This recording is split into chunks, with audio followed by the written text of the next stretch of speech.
This is some big breaking news that is really coming out, and you're not going to hear about it very much. It's not like it's making big headlines, but for your church, as we know, a lot of you listen on Christian radio. You've been supporters of Christian values for 35 years as we've been doing this.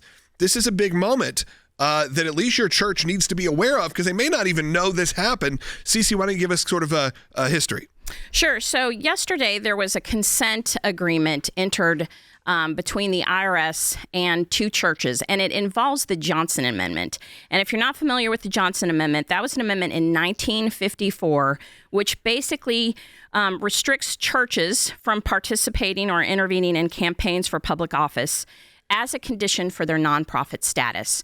So basically what you're looking at is the Johnson Amendment. If you recall, I mean, the Revolutionary War and religious freedom, we were concerned about King George granting licensure to churches and pastors, basically controlling what they could say from the pulpit. So this is kind of what the Johnson Amendment was doing.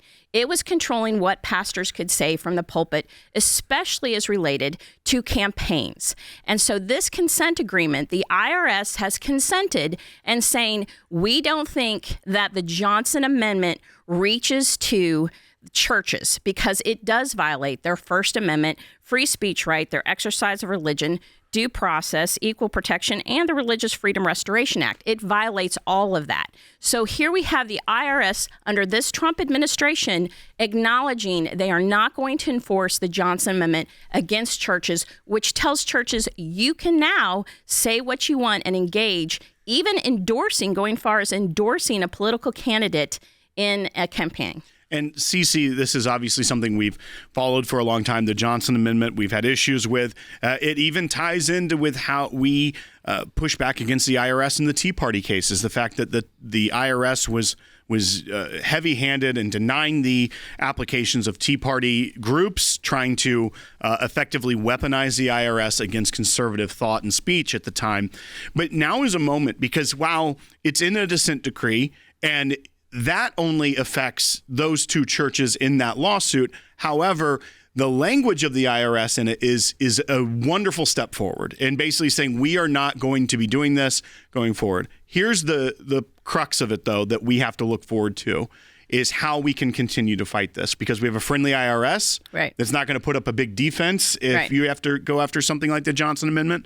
We have a friendly legislature, and we have an executive branch that would sign something like this into law. This is a moment that could be seized upon where it could end this bar on speech, the individuals, groups, First Amendment rights to speak freely about issues, because this is a chilling effect. Yes. Even for churches, if they knew it wasn't going to be enforced against them, they would be very cautious not to even talk about issues that are going on in the world because they're afraid that the heavy hand of the IRS would come after them and try to shut them down. Yeah, tax-exempt status is, very much a coveted thing for churches. And so absolutely, this Johnson Amendment went further from just endorsing, somebody who's running for a political office. It literally, like you said, had a chilling effect where if a church deemed anything might be termed political, and that's, a lot of things, if you're a church, you want to tell people about pro-life stances. You want to tell people about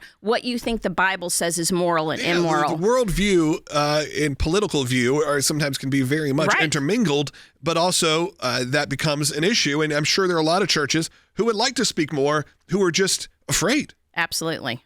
Well, I think it's also or the opposite. We get to tear this around too. Is that you now, as a pastor or as the leaders of the church, cannot hide. Yeah. It doesn't mean that every pastor has to be the most political and what. I get that, but if you're somebody who's talked about these issues, but you've been able to skirt we're not going to directly engage that. We can't because we don't want to. You can't do that anymore. So I actually think this is a time where we probably need to double down our efforts. It's only been a few hours, but double down our efforts to educate people about what they can do in the upcoming midterm elections, and then what they could do in the next presidential election. Now, that's how long this interpretation could last if we don't get this done via Congress. But another reason why to get behind our legislators. There's so much negativity on both sides of the aisle about what our Congress is doing. And think about it, we're getting defunding Planned Parenthood to the desk. We're getting the IRS clearing the way for churches to speak out. This is giving you every opportunity possible. What's the next step now for the ACLJ supporters and for the ACLJ team on those two issues, whether it's Planned Parenthood being defunded and now the TRO and everything that's come into that?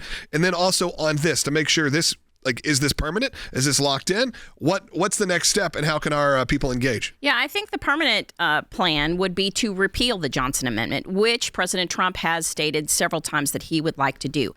That comes from, though, Congress. They need to do that. So, maybe writing your congressman, getting a note to the congressman saying, this is something that we stand for. We want churches to have the freedom and liberty to preach the sermons they want to preach. We don't want to go back to King George where, the government is controlling what a pastor can say.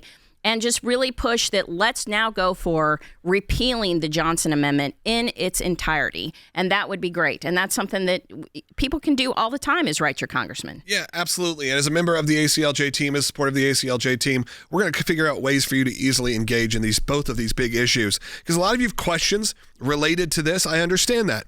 Because now, like you said, maybe you're a pastor who said, I couldn't talk about this before. Now can I? Maybe they're nervous to go up and still do it because they don't understand the permanence of the law, how this all works. We are so excited to announce the ACLJ's brand new app, completely redesigned to provide you with the best tools available to partner with us at the ACLJ.